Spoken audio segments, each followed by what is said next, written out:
लोग ईद की रात हमबिस्तरी करते हैं, वो आज का ये बयान जरूर सुने, क्योंकि ये सिर्फ एक बयान नहीं बल्कि एक ऐसा आईना है जो आपको आपकी नीयत, आपके अमल और आपकी सोच की वो हकीकत दिखाएगा जिससे शायद आप अब तक गाफिल थे। ये बयान उनकी जिंदगी बदल देगा जो समझते हैं कि ईद की रात सिर्फ खुशी की रात है। हालांकि इस रात के पर्दे में कुछ ऐसे राज छुपे हुए हैं जिन पर अगर से पर्दा न उठाया जाए तो इंसान खुशफहमी में गुनाह करते करते बर्बादी की राह पर चल पड़ता है। मेरे इस्लामी भाइयों, यहाँ पर मैं तुम्हें एक मुख्तसर सा मगर झंझोर देने वाला वाकया सुनाने जा रही हूँ जो हजरत मौला अली रजी अल्लाहु अन्हु के दौर का है। एक ऐसा दौर जहाँ इंसाफ का बोलबाला था, जहाँ दरबार अली की हर दीवार गवाही देती थी कि यहाँ से सिर्फ हक निकलता है, जहाँ हर सवाल का जवाब कुरान व सुन्नत की रोशनी में दिया जाता था, जहाँ फैसले दिलों को चैन देते और जालिम के खिलाफ झलझला बनकर गिरते थे। उसी दरबार में एक दिन एक अजनबी शख्स दाखिल हुआ। उसके चेहरे पर बेचैनी और दिल पर दर्द के साए थे। वो धीरे धीरे चलता हुआ हजरत अली की बारगाह तक पहुंचा और अर्ज की, या अमीरुल मोमिनीन, मैं आपसे तन्हाई में कुछ अर्ज करना चाहता हूँ। मेरा मसला बहुत हसास है और मैं इसे मज़मे में नहीं कहना चाहता। हजरत अली ने अपने दरबारियों को खामोशी से बाहर भेज दिया। माहौल में सुकूत छा गया और सिर्फ सच्चाई सुनने वाली दो आंखें और दर्द सुनाने वाले दो होंठ बाकी रह गए।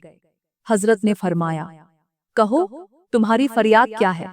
वो शख्स लरजती आवाज में बोला, हजरत, मेरे माँ बाप ने मेरे लिए एक रिश्ता मुंतखब किया। मैं बहुत खुश हुआ। दिल बाग बाग हो गया कि अब मेरा भी घर बसेगा, मेरी भी शरीके हयात आएगी। मैंने निकाह किया, बीवी को घर ले आया। पहले दिन से ही दिल में ये ख्वाहिश थी कि मोहब्बत के कुछ लम्हे बांट सकूं, जिंदगी की रफाकतों का आगाज कर सकूं। लेकिन हजरत, जब भी मैं अपनी बीवी के करीब जाना चाहता हूँ, वो हर बार कोई ना कोई बहाना बना लेती है।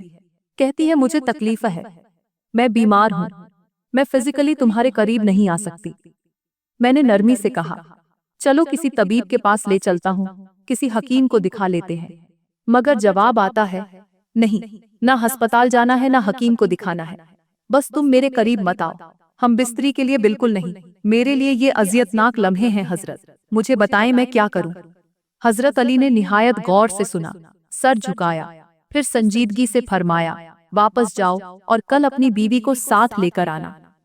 ये शख्स वहां से उठा और दिल में हजारों ख्याल लिए अपने घर की तरफ लौट गया। अगले दिन उसने किसी बहाने से अपनी बीवी को कायल किया और उसे हजरत अली रजी अल्लाहु अन्हु के दरबार में ले आया। वही दरबार जहां से फैसले सिर्फ जुबान से नहीं, दिल से सादिर होते थे, जहां बातिन की गिरहें भी खोली जाती थीं। जैसे ही दोनों मियाँ बीवी दरबार में पहुंचे, हजरत अली ने औरत को संजीदा निगाहों से देखा और निहायत सख्त लहजे में फरमाया, ए औरत, सच सच बता, तुझे क्या बीमारी है जिसकी आड़ में तू अपने शौहर के करीब नहीं आती? वो कौन सा उज्र है जिसने तुझे उसके हुकूक अदा करने से रोक रखा है? क्या तू नहीं जानती कि शौहर के हुकूक अल्लाह के बाद सबसे ज्यादा अहम होते हैं? पहले तो वो औरत खामोश रही, नजरें झुकाए बैठी रही, जैसे अल्फाज का बोझ उसकी जबान पर ताले डाल चुका हो। मगर हजरत अली के जलाल, दबदबे और सच्चाई की रोशनी के सामने उसका झूठ ज्यादा देर ठहर न सका। वो सिसकती आवाज में बोली, हजरत, मैं इस शख्स के पास इसलिए नहीं सोना चाहती क्योंकि मैं किसी और की अमानत हूँ। मेरी रूह किसी और के निकाह में बंधी है। ये मेरा शौहर नहीं है, मैं इसके लिए हलाल नहीं हूँ। ये बात सुनते ही हजरत अली की आंखें हैरत से फैल गईं। दरबार में सन्नाटा छा गया। हजरत अली ने फिर फरमाया, ए औरत, ये शख्स तुझे निकाह करके लाया है, तेरी रुखसती हो चुकी है, लोगों की गवाही मौजूद है, फिर ये तेरा शौहर कैसे नहीं? औरत ने आंखों में आंसू लिए कहा, हजरत, निकाह तो इससे हुआ है, लेकिन दिल, जिस्म और बंदगी किसी और की है। मेरा असल शौहर कोई और है। मैं तो इसके लिए अजनबी हूँ, इसकी बीवी कहलाने की हकदार नहीं, क्योंकि मैंने किसी और से वादा किया था, किसी और को अपनी जिंदगी का साथी माना था।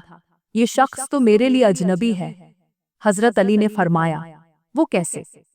अब उस औरत ने लरजती आवाज, कांपते दिल और बहते आंसुओं के साथ अपनी वो कहानी सुनाना शुरू की। कहने लगी, हजरत, मेरा निकाह इसके भाई के साथ हुआ था। और उसका भाई बिल्कुल इसी की शक्ल का था। दोनों में इतनी मशाबहत थी कि आम आंखें फर्क न कर सकें। लेकिन मैं एक खूबसूरत लड़की थी, और शायद इसी खूबसूरती ने मेरी जिंदगी को बर्बाद कर दिया। हजरत, जिस रात मेरे निकाह की रस्म मुकम्मल हुई, जिस रात मैं सजी संवरी दुल्हन बनकर उसके भाई के घर दाखिल हुई, अपनी नई जिंदगी के ख्वाब आंखों में सजाए, अपनी इज्जत, अपनी रूह और अपने ख्वाबों को किसी के हवाले करने जा रही थी, उसी रात इस शख्स ने वो काम कर दिया जिसने मेरा सब कुछ लूट लिया। हजरत, इसने अपने सगे भाई को बाहर बुलाया। उसकी नीयत में खोट थी, वो हसद का मारा हुआ था। उसने अपने ही भाई को बेकदरी से कत्ल कर दिया, और फिर उसी के कपड़े पहनकर, उसी का लिबास ओढ़कर मेरी ख्वाबों भरी कोठड़ी में आ गया। हजरत, मैं उसकी चालाकी न समझ पाई, लेकिन मेरा दिल, मेरा ईमान, मेरा ज़मीर बार बार मुझे कहता रहा कि ये वो नहीं जिससे मेरा निकाह हुआ है, ये कोई और है। हजरत, मैंने अपने शौहर के पांव चूमे थे। उसके पांव के नीचे एक खास सा निशान था, एक तिल, एक निशान ए इम्तियाज। लेकिन जब ये शख्स बाहर गया और थोड़ी देर बाद दोबारा कमरे में आया, मैंने उसके कदमों की तरफ देखा। वहां वो निशान नहीं था, वो तिल नहीं था। मैं तड़प गई, मेरी रूह चीख उठी कि मेरा शौहर बदल चुका है, ये वो नहीं जिसको अल्लाह ने मेरे नसीब में लिखा था। हजरत, मैं कैसे अपने जिस्म व रूह को उस शख्स के हवाले कर देती जिसके बारे में मेरा दिल गवाही न दे, मेरा ईमान गवाही न दे। ये सुनकर हजरत अली जलाल में आ गए। निगाहों में आग भड़क उठी और उस शख्स से मुखातिब होकर फरमाया, ए शख्स, फौरन सच सच बता, क्या ये औरत जो कुछ कह रही है वो सच है? उसने झूठ की लौंडियां पहनने की कोशिश की, मगर हजरत अली की हैबत के सामने झूठ भी थर थर कांपने लगा। वो बोला, हजरत, नहीं, मैं ही उसका शौहर हूँ। मगर आवाज में लरजिश और निगाहों में झूठ की चमक थी। हजरत अली ने सख्त लहजे में औरत से फरमाया, ए औरत, अगर तू सच बोल रही है तो कोई ऐसी निशानी बता जिससे फर्क वाज़ेह हो। वो कहने लगी, हजरत, उसके भाई के पांव के नीचे एक मखसूस निशान था, जो मैंने उस रात देखा था जब मैं दुल्हन बनकर उसके पास गई। लेकिन जब ये दूसरी मर्तबा कमरे में आया तो वो निशान मौजूद न था। मैं जान गई थी कि मेरा शौहर बदल चुका है। हजरत अली ने फौरन हुक्म दिया, जाओ, इस शख्स की माँ को लेकर आओ। चंद लोग दौड़ कर गए और कुछ ही देर बाद उसकी माँ को लेकर हजरत अली की खिदमत में हाजिर हो गए। हजरत अली ने जैसे ही उस शख्स की माँ को दरबार में आते देखा तो निहायत संजीदगी और जलाल के अंदाज में उससे फरमाया, ए औरत, मुझे सच सच बताना, झूठ न बोलना, तेरे कितने बेटे थे? माँ ने सर झुकाकर लरजती आवाज में कहा, हजरत, आपके दरबार में झूठ बोलना तो मैं गुनाह ए कबीरा समझती हूँ। मेरे 2 बेटे थे, दोनों जुड़वा, दोनों की शक्लें एक जैसी थीं, जैसे अल्लाह ने आईना रखकर पैदा किए हों। हजरत अली ने फौरन सवाल दागा, दूसरा बेटा कहाँ है? औरत की आंखों से आंसू बहने लगे। वो रोते हुए बोली, हजरत, दूसरा बेटा को मेरे इसी बेटे ने कत्ल कर दिया था, उसे दरिया में फेंक दिया, क्योंकि वो बेटा मुझे इतना पसंद नहीं था जितना ये है। ये मेरा लाडला था। मैंने भी कभी जुबान से न सही, मगर दिल में तमन्ना की कि काश वो मर जाए और ये मेरे करीब रहे। हजरत अली की आंखों में जलाल छा गया।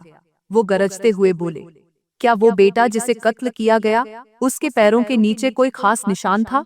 माँ ने सर हिलाकर कहा, जी हाँ हजरत, उसके पैरों तले एक निशान था जो उसकी पहचान था। हजरत अली ने बगैर कुछ कहे झट से नियाम से अपनी तलवार निकाली और उस शख्स की गर्दन पर रख दी जिसने अपनी बीवी की शिकायत लेकर दरबार में आने की जुर्रत की थी, और गजबनाक लहजे में फरमाया, ए नादान, तू तो सिर्फ मजलूम नहीं बल्कि कातिल है। तूने अपने सगे भाई का खून किया, एक औरत की इस्मत पर डाका डाला, शरीयत के नाम पर झूठ बोला। बता अब तेरे साथ क्या सुलूक किया जाए? जैसे ही हजरत अली रजियल्लाहु अन्हु ने तलवार उसकी गर्दन पर रखी और दरबार में सन्नाटा छा गया, वैसे ही उस शख्स की माँ बेसाख्ता चीखती हुई हजरत अली के कदमों पर गिर पड़ी। आंखों से आंसू रवां थे और जुबान से लरजती दुआएं निकल रही थीं। वो रोते हुए बोली, हजरत, मैंने अपने बेटे को दिल से माफ कर दिया है। वो जवानी की गलती थी, शैतान ने बहकाया। माँ होने के नाते मैं भी गाफिल हो गई, मगर अब उसे माफ कर दें। हजरत अली ने गहरी नजर से उस पर निगाह डाली और फरमाया, اے عورت، مجھے یہ بتا، اس واقعہ کو کتنے سال ہو چکے ہیں؟ ماں نے کہا، حضرت، تقریباً 10 برس گزر چکے ہیں۔ حضرت علی نے اب رخ اس مظلوم اور وفادار بیوی کی طرف موڑا اور نہایت محبت سے پوچھا، اے عورت، کیا تم نے ان 10 سالوں میں کبھی اس شخص کے ساتھ ہم بستری کی؟ کوئی گناہ کیا؟ عورت نے لرزتی آواز میں کہا، نہیں حضرت، میں نے کبھی اپنے ضمیر، اپنے ایمان، اپنے رب کو دھوکہ نہیں دیا۔ میں نے اپنے جسم کو اس شخص کے لیے کبھی حلال نہیں سمجھا، کیونکہ مجھے اللہ کے عذاب کا خوف تھا۔ میں جانتی تھی کہ میں کسی کی بیوی ہوں اور یہ شخص میرا شوہر نہیں۔ حضرت علی کی آنکھوں سے نور برسنے لگا۔ وہ ایک دم دربار کی عورتوں کی طرف متوجہ ہوئے اور فرمایا، جس نے جنت کی شہزادی کو دیکھنا ہو وہ اس عورت کو دیکھے۔ اس عورت نے اپنی عصمت، اپنی وفا، اپنی حیا اور اپنے ایمان کی حفاظت کی۔ پھر حضرت علی نے اس شخص سے فرمایا، اب واپس گھر جاؤ، بارات لے کر آؤ اور دوبارہ نکاح کرو، کیونکہ اب یہ نکاح اللہ کی رضا کے مطابق ہوگا۔ اب یہ بیوی تیرے لیے واقعی حلال ہوگی۔ حضرت نے عورت سے فرمایا، اے عورت، کیا تو میرے اس فیصلے پر خوش ہے؟ وہ نم آنکھوں سے مسکرا کر بولی، حضرت، آپ کا فیصلہ میرے رب کی رضا ہے اور مجھے آپ کے فیصلے پر کامل خوشی ہے۔ پھر وہی ہوا جیسا حضرت نے حکم دیا۔ وہ شخص واپس گیا، بارات لے کر آیا، گواہوں کی موجودگی میں دوبارہ نکاح ہوا، اور اب کے بار یہ نکاح محبت، سچائی اور حلال کے نور میں لپٹا ہوا تھا۔ اس عورت نے اب اپنے شوہر سے ایسی وفا کی، ایسی محبت کی کہ وہ محبت تاریخ کی مثال بن گئی۔ وقت گزرا، دوسرا سال آیا، اور وہی شخص اپنی گود میں ایک چھوٹے سے خوبصورت بچے کو لیے حضرت علی کی خدمت میں حاضر ہوا۔ حضرت علی نے بچے کو دیکھا، مسکرائے اور فرمایا، دیکھو، حلال میں کتنی برکت ہے۔ جب نکاح سچائی، محبت اور رب کی رضا کے ساتھ ہوتا ہے تو نسلیں پاکیزہ بنتی ہیں، گھروں میں سکون آتا ہے اور رحمتوں کی بارش برستی ہے۔ فرمایا، کتنے نادان اور بدبخت لوگ ہیں جو حلال کو حلال نہیں سمجھتے، جو نکاح جیسے مقدس اور پاکیزہ رشتے کو بوجھ سمجھ کر گناہوں کے پیچھے بھاگتے ہیں، جو سمجھتے ہیں کہ گناہ میں مزہ ہے، جنا میں لطف ہے اور آزاد زندگی ہی اصل خوشی ہے۔ وہ نہیں جانتے کہ ان کی یہ سوچ صرف شیطان کا دھوکہ ہے۔ یہ وہ پردہ ہے جو ان کی آنکھوں پر پڑ چکا ہے، جو انہیں یہ دکھاتا ہے کہ گناہ آزادی ہے، حالانکہ گناہ وہ زنجیر ہے جو دل، دماغ اور روح کو جکڑ کر جہنم کی طرف کھینچتی ہے۔ وہ یہ نہیں جانتے کہ جنا ایک ایسا ناسور ہے جو نہ صرف جسم کو گندا کرتا ہے بلکہ نسلوں کو برباد کرتا ہے، روح کو بے چین اور ضمیر کو مردہ کر دیتا ہے۔ اے نادانو، تم اس وقت کو نہیں دیکھتے جب انسان اکیلا ہوتا ہے، تنہائی میں ہوتا ہے، اور وہ لمحہ آتا ہے جب موت کا فرشتہ آتا ہے۔ اس وقت نہ تمہارا حسن کام آتا ہے، نہ تمہاری محبت، نہ تمہاری آزادی، وہاں صرف اعمال ہوتے ہیں، اور اگر اعمال ناپاک ہوں تو نہ ماں روکتی ہے نہ باپ بچاتا ہے، وہاں صرف اللہ کا عذاب ہوتا ہے۔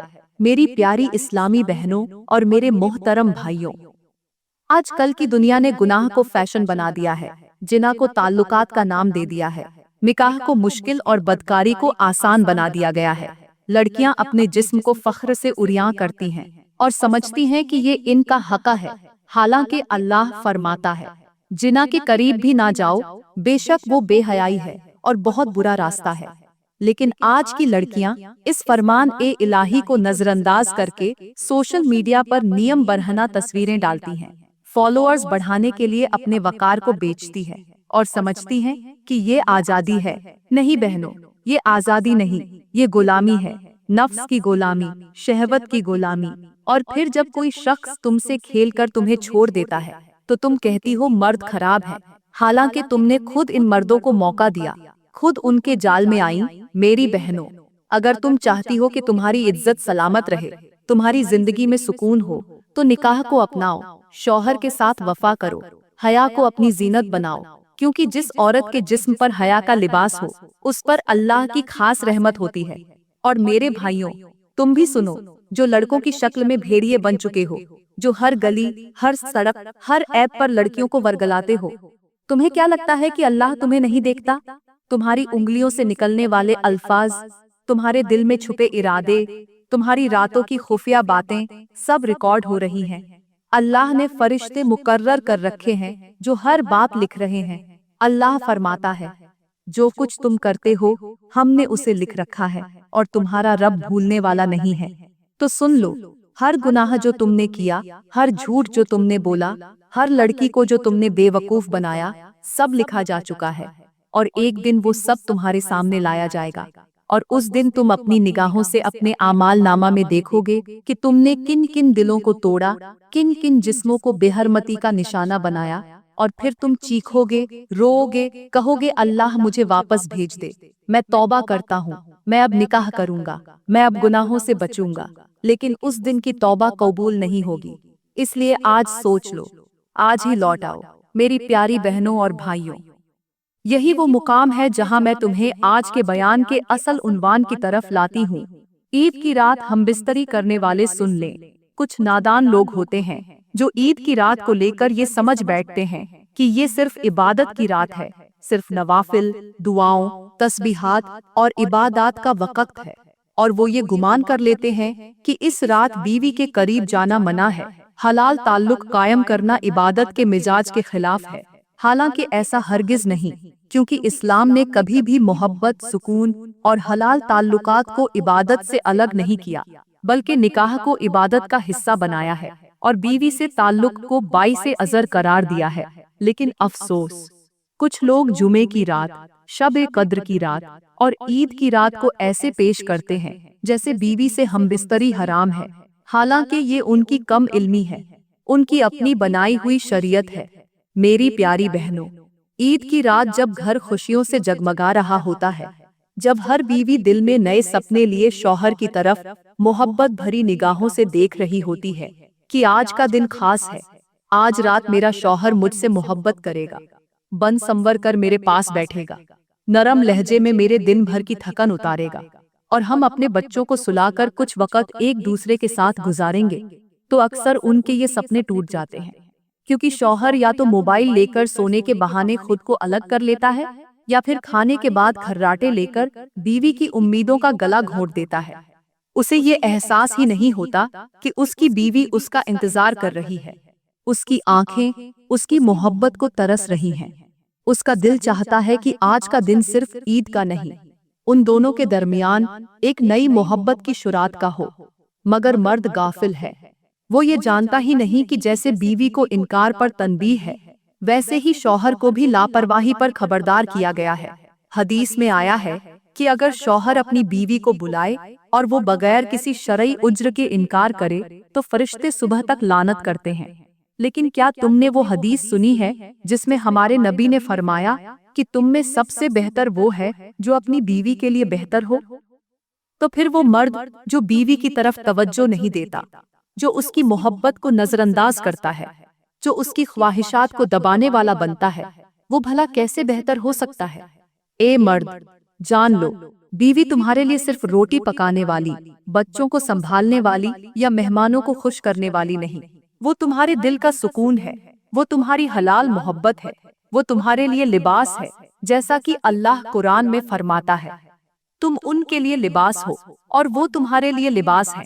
यानी लिबास जो सर्दी से बचाए, गर्मी से छुपाए, सतर को ढांपे और जीनत बने। लेकिन तुमने उसे खाली छोड़ दिया, उसकी ईद तन्हाई में गुजर गई, उसकी रात बेचैनी में ढल गई और तुम गाफिल रहे। सुन लो, जिस तरह औरत के इनकार पर लानत है, उसी तरह मर्द की बेमहसूसी पर भी अल्लाह की नाराजगी हो सकती है, क्योंकि अल्लाह ने मर्द को कव्वाम बनाया है, जिम्मेदार बनाया है।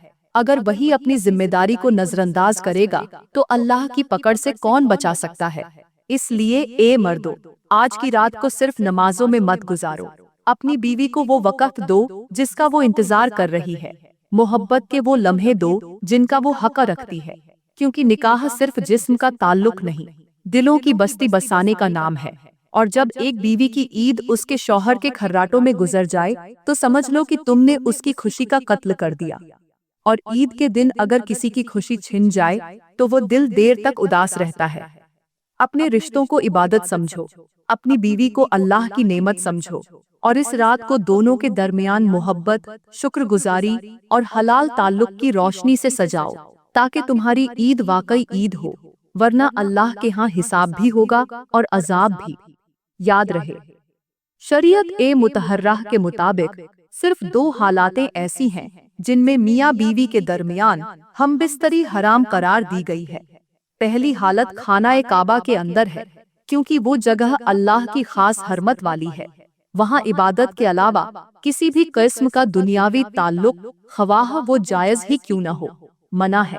دوسری حالت روزے کی حالت ہے، یعنی جب سورج طلوع ہو جائے اور افطار تک کا وقت ہو، اس دوران اگر میاں بیوی آپس میں ہم بستری کریں گے تو وہ گناہ کبیرہ کے مرتکب ہوں گے، کفارہ لازم آئے گا۔ مگر ان 2 حالاتوں کے علاوہ دنیا کا کوئی بھی وقت، کوئی بھی مقام میاں بیوی کے درمیان محبت کے حلال رشتے کو روک نہیں سکتا۔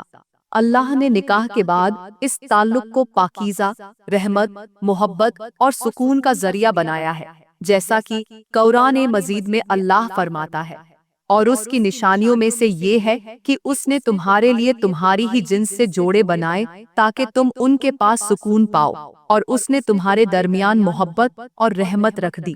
مگر افسوس، آج کے نوجوان نکاح کو بوجھ سمجھتے ہیں، عشق کو فیشن اور جنا کو خوشی سمجھتے ہیں۔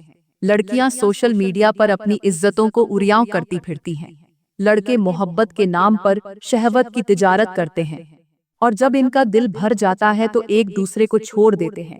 ان کے رشتے صرف جسم کی حد تک ہوتے ہیں، دل، وفاداری، وفادار رہنے کا تصور ہی نہیں رہا، اور جب ایسے رشتے بکھرتے ہیں تو ساری نسلیں برباد ہوتی ہیں۔ اللہ فرماتا ہے، اور زنا کے قریب بھی نہ جاؤ، بے شک وہ بے حیائی ہے اور بہت برا راستہ ہے۔ مگر شیطان نے لوگوں کو دھوکہ دیا کہ گناہ میں مزہ ہے، حالانکہ حلال تعلق میں وہ برکت، وہ سکون، وہ راحت موجود ہے جو کسی بھی گناہ میں نہیں۔